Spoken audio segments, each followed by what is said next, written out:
Podcast A Mente que Mente. Na busca do autoconhecimento, uma vida mais equilibrada e saudável. Produção da Rádio barucfm.com.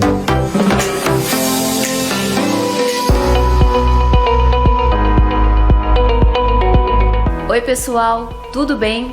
Bem-vindos ao podcast A Mente que Mente. Eu sou Bruna Benrebe e esse é um programa voltado para o autoconhecimento. E hoje nós vamos entrevistar a Clarice Galli. Só para o pessoal entender, a gente vai falar sobre autoconhecimento, sobre amor próprio, enfim, sobre mudanças, despertar da consciência, Exatamente. Né? Então, fique à vontade. Sobre transformação. Aos 30 anos de idade, né? Antes disso, na verdade, foi isso que eu comentei, assim. Eu vivia nesse script da vida perfeita. Minha vida era assim, realmente. Eu consigo reconhecer que ela tinha muitas coisas boas, mas eu não me sentia completa. Eu tinha diversas questões internas e emocionais que não estavam sendo olhadas, né? Que não estavam sendo cuidadas. E aos 30 anos de idade eu fui diagnosticada com câncer de mama, extremamente agressivo. E foi a partir desse momento em que tudo mudou. Porque não tinha como eu olhar para tudo aquilo que eu estava vivendo, para o diagnóstico que eu recebi, e continuar a vida que eu ainda estava vivendo. Não fazia mais sentido. Uma mudança. Exato. Então, assim, a partir daquele momento do diagnóstico, eu sabia que aquilo tinha vindo com um propósito maior para me transformar, para eu poder renascer, para eu poder olhar para mim com mais cuidado, para eu poder olhar para mim com mais amor. Então, para muitas pessoas, o câncer, ele quase é como uma sentença de morte, né? Infelizmente. Mas para mim, o câncer, ele representou a minha cura. E não a cura física somente, mas uma cura muito maior, que era uma cura espiritual, enfim, uma cura emocional, né? Do que estava envolvido nisso, o que estava por trás do câncer. Então, quando eu fui diagnosticada, eu resolvi, assim, fiz um compromisso comigo mesma de olhar para a doença e enfrentar tudo isso, assim, com a cabeça erguida e dando o meu melhor, fazendo o meu melhor. Né? Porque eu só via ali duas saídas. Ou eu me entregava para a doença e afundava com ela, ou eu, né, subia ali para respirar um ar e aí percebia que estar lá em cima era melhor do que estar lá embaixo. Então eu me esforcei muito, assim, para fazer o meu melhor durante toda essa jornada e firmei um compromisso comigo mesma para conseguir absorver o melhor de tudo. Então, assim, se eu vou enfrentar tudo isso da melhor forma, o que de aprendizado eu posso extrair durante todo esse processo, durante toda essa jornada? Você escolheu, né? Eu escolhi, eu fiz a minha escolha. Então, durante esses 5 anos, né, hoje eu tô com 35 anos, ao longo desses 5 anos, eu tenho esse compromisso comigo mesma, e aí envolve essa questão de amor próprio, de me conhecer cada dia mais, de fazer escolhas que estejam muito mais alinhadas comigo mesma, com a minha essência, com quem eu sou, com quem eu nasci para ser. Mas para tudo isso acontecer, eu vivi um processo profundo ali. Eu vivi, foram 9 meses intensos e profundos num mergulho interno. Porque se eu não estava satisfeita onde eu estava, aonde então eu gostaria de estar? E eu nunca tinha feito essa pergunta para mim. Aonde eu gostaria de estar? Quais são os meus sonhos? Quais são as minhas ambições? Eu tinha claro, mas hoje, com a consciência que eu tenho, eu percebo que era muito mais um sonho ou um desejo ou algo que era muito mais para os outros do que de fato para mim. Então, óbvio, eu estava dentro de uma multinacional, trabalhava em marketing, gostava muito do que eu fazia, tinha essa ambição, né? Eu crescia muito, assim, eu basicamente cresci 7 degraus, né? Assim, 7 posições de carreira num período de 10 anos que eu trabalhei lá. Então, assim, eu tive realmente uma carreira muito boa e muito promissora. Eu tava crescendo, eu tava num período... Podia continuar lá se quisesse. Exatamente. Quem tem a escolha, né? Exatamente. E eu tava num período, numa fase de ascensão. Tanto que aos olhos do mundo, minha vida era perfeita. Mas eu que tava vivendo ela, não tava me sentindo feliz, não tava me sentindo preenchida. E eu tinha essa ambição, não, eu quero ser diretora, mas a que custo? Qual era o preço a se pagar por isso? Né? Então eu era aquele tipo de mulher, de pessoa, né, de funcionária que entrava muito cedo, me doava muito pela empresa e saía muito tarde, era muito naquele esforço, naquele suor. Não que não deva existir, eu acho que tudo que a gente quer alcançar, a gente tem que colocar ali muito suor, mas tem que colocar junto muito amor. E a proporção tem que ser de muito mais amor do que do suor. Equilíbrio também, né? Exato, porque assim, como que a gente vai fazer valer? Com certeza. Né? Muito bom. E aí, a partir desse momento do diagnóstico do câncer, eu tive essa consciência de que a vida é finita. Então, um dia, eu não vou mais estar aqui. Sim. Então, ao invés de eu continuar naquela jornada, naquela caminhada, como atriz da minha vida, eu fiz um compromisso de virar autora da minha própria história, porque eu tenho que ser responsável, eu que tenho que escrever esse livro e estar satisfeita com aquilo que está sendo escrito. Sim. Né? Mas, obviamente, assim, eu sou muito grata por tudo que eu passei, por tudo que eu vivi, né? Por toda a minha história dentro da empresa. Eu acho que me ajudou muito a me construir, enfim, a formar também muitos dos meus valores. Mas hoje eu tenho muito mais consciência, eu visto a camisa da autorresponsabilidade, porque eu acho que sim, se hoje eu estou onde estou, se hoje eu tenho o que eu tenho, é muito por responsabilidade minha das escolhas, né, que está atrelada às nossas escolhas. Mas assim, passar por todo esse processo e passar por tudo isso e viver tudo isso, para mim foi um período de transformação. Eu precisei renascer, eu precisei... o câncer, ele representativamente, ele quase que foi como uma morte. Eu precisei morrer uma parte de mim que já não fazia mais sentido, que já não cabia mais em mim, para poder renascer uma nova Clarice, para poder renascer uma nova força, para conseguir resgatar dentro de mim o meu poder pessoal e entender que não era porque eu estava com 30 anos de idade que a vida tinha acabado e que eu não tinha mais escolhas e que era aquilo uma sentença. Ou então que só porque eu estive, né, trabalhando por 10 anos naquela empresa que eu tinha que me manter lá. Então aquela zona de conforto que muitas vezes a gente fica, muitas vezes a gente se identifica, pra mim, Clarice, ela estava muito desconfortável. Então eu era aquela pessoa que acordava reclamando, chegava no trabalho reclamando, que chegava segunda-feira desejando a sexta, que chegava no domingo, tocava aquela musiquinha do intervalo do Fantástico. Agora tem uma síndrome do Fantástico, tem a síndrome do Fantástico e já me dava um pânico, um desespero, é horrível. Sim. Então eu trabalhava ali 11 meses para poder tirar férias, eu desejava as minhas férias de um mês. E aí eu percebi que isso não era a vida que eu nasci para viver, não era a vida que eu desejaria ter. Por quanto tempo, por quantos anos, até eu me aposentar, essa falsa aposentadoria que um dia vem, que um dia chega e aí sim a gente passa a começar a viver. Não, a partir do momento em que eu percebi que eu poderia morrer, eu falei, agora eu preciso fazer essa vida ter sentido. E ela precisa ter sentido para mim. Eu preciso me sentir preenchida. Com certeza. Nossa, e você falou da gratidão, porque o que você passou, claro que não foi fácil. Não. Mas você olhou de uma outra forma e agradeceu até, acho que pelo processo, né, que te trouxe até aqui, né? Sim. Com certeza, Bru. E assim, a gratidão, na verdade, ela vem muito desse lugar de você ressignificar. Ótimo, então você consegue olhar para aquele lugar e falar dele sem te gerar dor. Só que para isso acontecer, você tem que olhar para aquele lugar e trazer uma nova narrativa. Sim. Então, você ressignificar a tua história, ressignificar coisas que você viveu, né, circunstâncias, desafios, enfim, desertos que você passou, vai te trazer um novo olhar. Trazer um novo significado automaticamente vai te trazer um novo olhar. E a partir desse momento em que você consegue trazer esse sentimento da gratidão. E a gratidão, ela te traz esse poder de você se conectar, né? Que eu falo muito que é essa abundância. Porque quanto mais gratos nós somos, que nada mais é do que o foco que a gente dá, é o olhar que a gente traz. Verdade. Quanto mais gratos nós somos, mais bênçãos chegam, mais coisas acontecem. A gente atrai mais as coisas. Boas. Exatamente. Também acho, concordo. Então, nesse momento que você teve o câncer, enfim, foi onde você começou o seu processo de autoconhecimento. Você pode dizer que foi bem naquele momento mesmo? Foi exatamente, assim, existiu uma Clarice antes do câncer e existe uma Clarice após o câncer. E esse meu processo de autoconhecimento, ele foi intencional. Não que todo mundo que tem câncer vai passar por isso. Teve muita intencionalidade em tudo que eu vivi. Sim. E teve, obviamente, também muito estudo. Então, eu aproveitei foram 9 meses de tratamento, né? Eu fiquei afastada do meu trabalho. Então, eu passei por protocolo completo. Quimioterapia, cirurgia e radioterapia. Durante 9 meses, eu aproveitei que eu estava afastada do trabalho. Então, eu já não tinha mais a dinâmica, o dia a dia que consome, enfim, que toma parte do Com nosso certeza. tempo.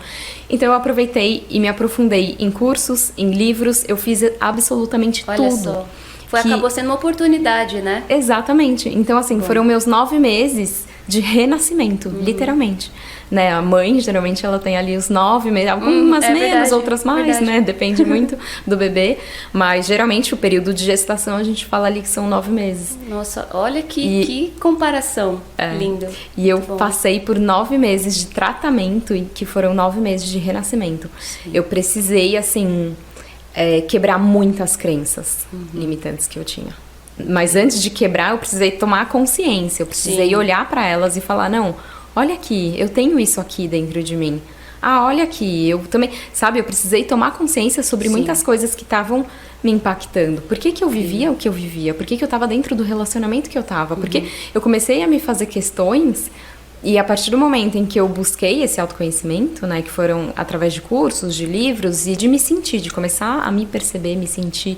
E aí o sentir é justamente, muitas vezes, esse frio na barriga, o coração acelerado. Aquele medo, né? Aquele medo. Quanto que a gente não tá distraído com o mundo externo. É verdade. Que às vezes silencia essa nossa autopercepção. Então eu precisei parar, eu tava ali parada, né, literalmente. Então, assim, minhas maiores distrações eram fazer, ir no médico, fazer o exame, a quimioterapia. Eu tava voltada muito pra minha saúde, pro meu autocuidado. Então isso pra mim foi uma alavanca, né? Eu falo que eu cheguei no fundo do poço só pra pegar impulso e subir mais alto. Maravilhoso. E aí a gente teve o Outubro Rosa agora, né? Exatamente. O que significa pra você? Até se você puder explicar um pouquinho o que é o Outubro Rosa e o que significa pra você. O Outubro Rosa, na verdade, ele é uma atividade, né? É como se... É um momento do mês da conscientização sobre o câncer de mama. Infelizmente, o câncer de mama ele tá cada vez mais presente na vida das mulheres e inclusive dos homens. Tem gente que não sabe que Tem homens isso podem também, ter. né? Tem, É verdade. 1% vem em homem, né? 1% tá nos homens. Mas é mais presente nas mulheres. Então, o Outubro Rosa, ele é esse mês da conscientização pra gente se tocar mesmo, né? Pra gente fazer o autoexame, pra gente colocar o nosso check-up em dia, pra gente não se deixar pra depois. Quantas vezes eu mesma não falei, não, eu preciso entregar esse projeto, eu preciso participar dessa reunião, eu preciso fazer tal coisa, e aí a médica eu marco depois. Aquele exame tão importante, a sua saúde depois vai ficando pra depois. a gente vai postergando, a gente vai protelando, porque a gente coloca outras coisas que são mais importantes na frente. Que não são, né? E que não são. Porque assim, quando eu passei pelo câncer de mama, que era realmente uma doença que poderia ter me matado, eu consegui perceber que não existe coisa mais importante do que a minha saúde e do que a minha vida. Maravilhoso. Porque se eu não tenho saúde, eu não tenho trabalho. Se eu não tenho saúde, eu não posso fazer, né, assim, dependendo, obviamente, da saúde. Se eu tiver uma gripe, eu vou conseguir ter um trabalho. Mas, assim, saúde eu digo mais num sentido forte mesmo, assim, enfim, qualquer doença que te impossibilite de trabalhar. Sim. E o câncer poderia ser, porque ele poderia levar minha vida. Então, a partir desse momento, eu falei, não existe nada mais importante do que eu estar bem, saudável e emocionalmente equilibrada. Para eu conseguir estar da melhor forma, sabe? Estar no meu 100% pela empresa ou, enfim, aonde quer que eu esteja. Porque se eu não estiver emocionalmente equilibrada, eu nunca vou estar naquele meu copinho cheio. Eu vou estar sempre no meu copinho vazio. E muitas das vezes precisando tirar essa água dos outros. E aí vira essa dependência, vira essa... Enfim, né? A mente tem uma série de questões que a gente consegue até aprofundar mais pra frente. Mas eu vou voltar na questão do Outubro Rosa. Então, o Outubro Rosa, o mês de outubro, é esse momento da conscientização. A gente precisa... E é bom você falar isso para as pessoas que estão assistindo, tanto homens quanto mulheres, né? Exatamente. Então, assim, check-up todo ano. Porque eu tinha uma saúde boa, eu tinha uma alimentação boa, eu tinha ali, né, um físico razoável, né? Eu tinha ali, eu sempre mantive ali mais ou menos o mesmo peso. Eu não fumava, não, assim, o álcool eu bebia socialmente, de vez em quando, bem de vez em quando. Então... Por que um câncer de mama aos 30 anos de idade? Meu médico falava, você é fora da curva, porque você tá fora dos quadrantes de risco. É né? muito Tem jovem, né? fatoridade. Pra ter já um câncer assim. Exatamente. Então, o agressivo. câncer, ele não nos escolhe. Eu não escolhi ter um câncer. Sim. Eu só consegui escolher como que eu ia enfrentar depois do Nossa, diagnóstico da doença. perfeito. Mas eu não escolhi ter um câncer. E o câncer ele pode simplesmente surgir. Então, é super importante, né, as mulheres terem seus exames em dia, fazerem, e o quanto antes você descobrir um câncer de mama, maior é a sua chance de cura. Então, isso é extremamente importante também, pra gente não ter medo, né? Quanto tempo foi levado câncer como um tabu? E aí as mulheres faziam alguns exames e engavetavam, não queriam ver, ou vou postergar, vou protelar, ou negava. Só que quanto antes a gente conseguir diagnosticar, saber o subtipo e começar o tratamento, maior é a sua chance do tratamento ser um sucesso, de você sair curada. Enfim, tem uma série de benefícios nisso tudo. E pra mim, hoje, o Outubro Rosa, ele se tornou quase como o meu segundo aniversário. Porque foi o momento em que eu renasci. Sim. Né? Assim, na verdade, a data mesmo foi dia 9 de maio, em que eu recebi o diagnóstico. Naquele momento eu já sabia que eu sairia viva e que o processo que eu ia viver fazia parte do propósito. Mas, pra mim, outubro, eu sempre lembro, assim, com muito amor no coração. E eu tento fazer ao máximo de ações possíveis, né? Ações voluntárias, de conversar com outras pessoas, de deixar meu celular, meu Instagram, enfim, de estar disponível para ajudar outras mulheres que estão enfrentando também esse processo de tratamento. Porque é uma rede de apoio, né? E quando você sabe que você está com câncer, milhares de dúvidas, de questões, de coisas vão surgindo. E quando a gente tem alguém por perto que já passou por isso, nossa, dá uma aliviada. Alívio, né? Com certeza. Vem assim, um acalento, né? Vem uma certeza de que se alguém passou, se alguém conseguiu vencer, que a pessoa também consegue, né? Traz essa esperança, alimenta essa chama da esperança. Então hoje, assim, pra mim, em outubro, eu tento me colocar ao máximo à disposição de vidas, de mulheres, de outras pessoas que também estão passando por isso.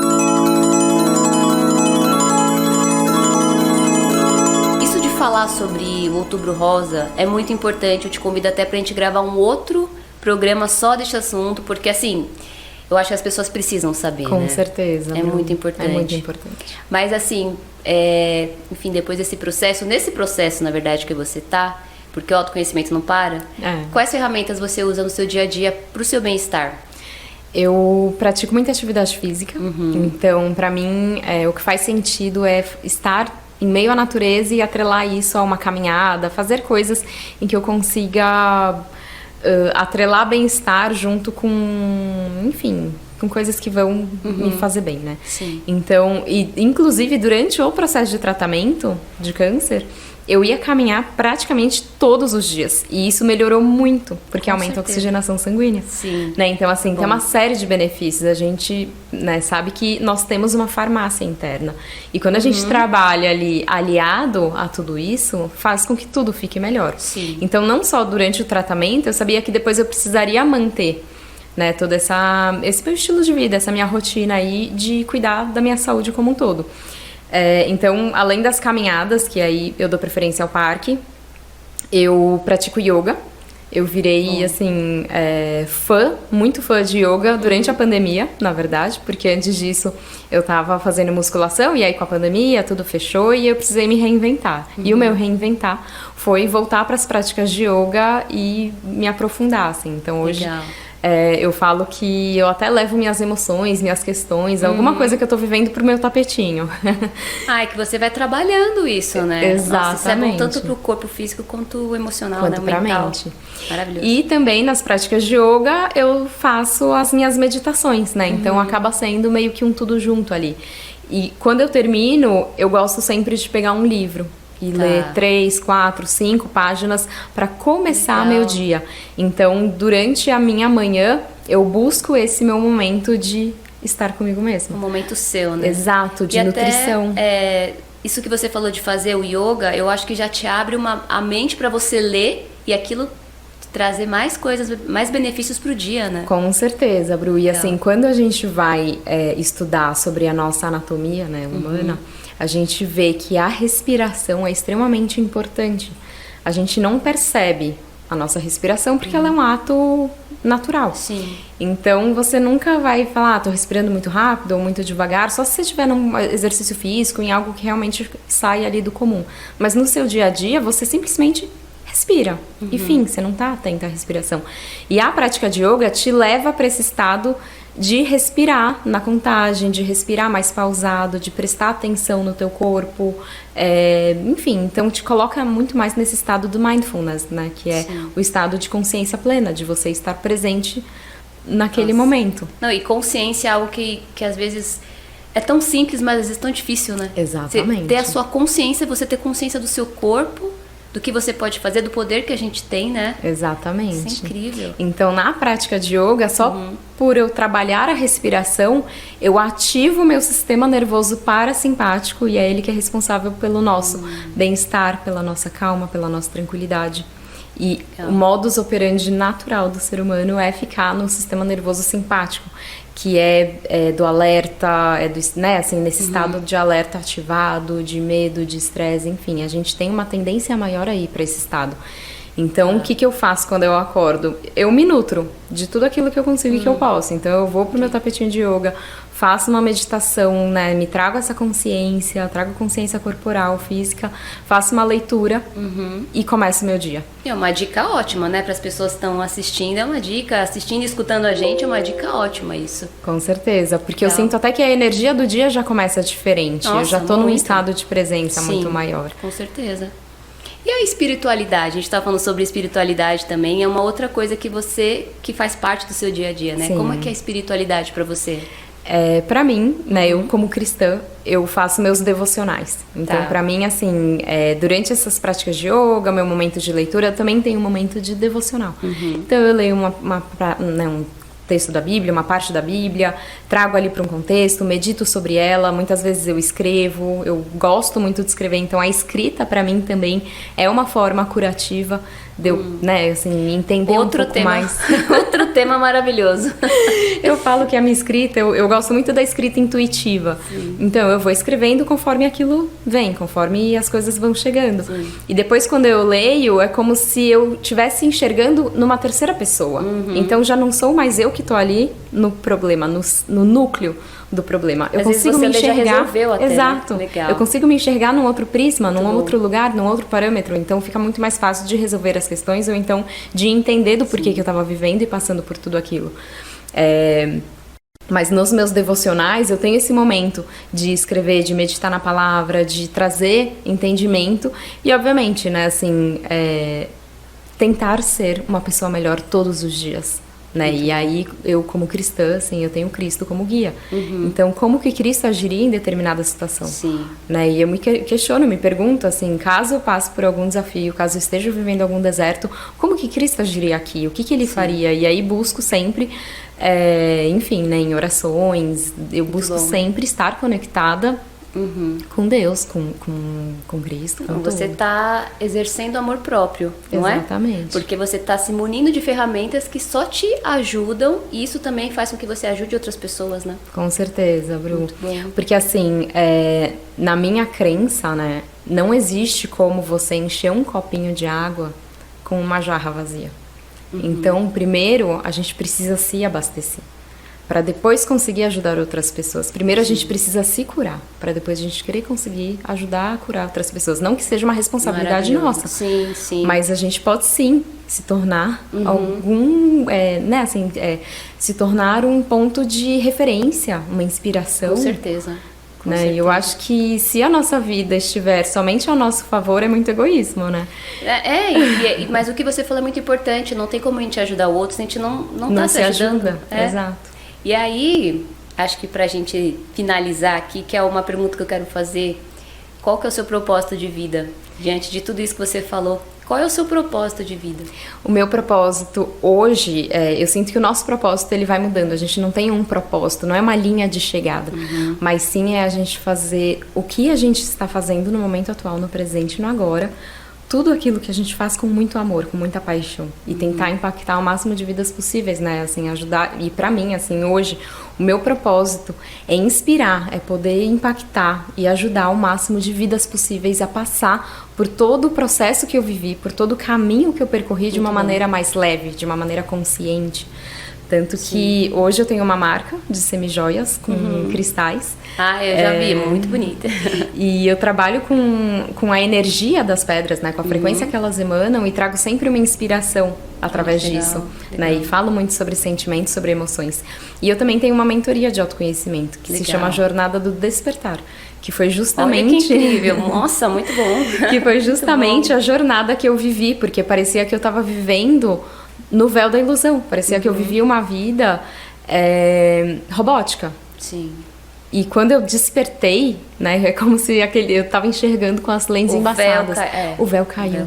E tudo se fez novo, assim, tudo clareou. Sim. Então a jornada do despertar é trazer essa nova consciência, é conseguir dar a mão para essas pessoas que estão nessa fase, nesse momento se questionando da vida, para trazer um novo significado e para ela conseguir ter outro olhar, porque eu sou uma estudante da mente humana, né? Até como mentora, assim, eu estudo muito o comportamento humano e a mente humana. E como a nossa mente, ela funciona? Ela entende que o que a gente vive hoje vai viver para sempre. Então, ela projeta para um futuro. Quando, na verdade, não. Quando a gente sai dessa ilusão de que o que a gente vive hoje é só uma fase e que o que a gente vive amanhã pode sim ser algo diferente, a nossa perspectiva muda, o nosso envolvimento com a nossa própria vida muda, a nossa vontade de fazer diferente muda. Você acha que a mente mente? Com certeza. A mente que mente. Clarice, muito obrigada, viu? Eu que agradeço. Queria muito agradecer Bruna. você aqui por participar. Eu queria que você deixasse um recado final para as pessoas. Eu acho que o principal realmente está em você se amar, se respeitar, se conhecer cada vez mais e se acolher, assim. Não existe transformação se você não gerar uma aceitação, se você não olhar para si com verdade, com humildade e com vontade de querer fazer diferente, de querer ser uma pessoa diferente, de querer ser uma pessoa melhor, né? Então, a partir desse momento em que você traz para a consciência, tudo é possível, porque o primeiro passo é a consciência. Então, assim, é tirar realmente esse orgulho, essa máscara, né? Muitas vezes a gente coloca um muro de proteção na nossa vida sobre nós mesmos devido a algumas emoções ou de acordo com algumas coisas que a gente viveu no passado. Mas quando a gente olha para esse lugar, né? Enfrenta esse monstro interno, porque no fim acabam sendo monstros internos, a gente percebe que o que vem além daquilo, que o que está depois daquilo é muito melhor do que você continuar onde você tá. Muito bom. Então, assim, é ter coragem realmente, né? Pra você se amar de verdade, pra você se cuidar, pra você se conhecer. Tem que ter muita coragem. Sim. E é um processo sem volta, é um caminho sem volta. Quando você passa a se enxergar de outra forma... Nossa, tudo muda, né? Tudo muda, exatamente. Com certeza. Obrigada, viu? Eu que agradeço. Muito bom. Pessoal, eu queria agradecer vocês e pedir para vocês continuarem acompanhando o podcast, seguirem a gente nas redes sociais, no Instagram, @mentepodcast, na grade da radiobaruquefm.com e no YouTube, que agora a gente tem novidade, a gente está lançando em vídeo. Muito obrigada. Esse podcast tem produção e apresentação de Bruna Weinreb, sonoplastia e coordenação de Afrânio Vanderlei. Até mais!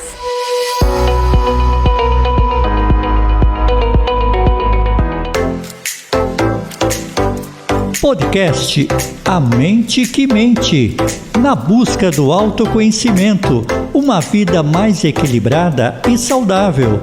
Produção da radiobaruquefm.com.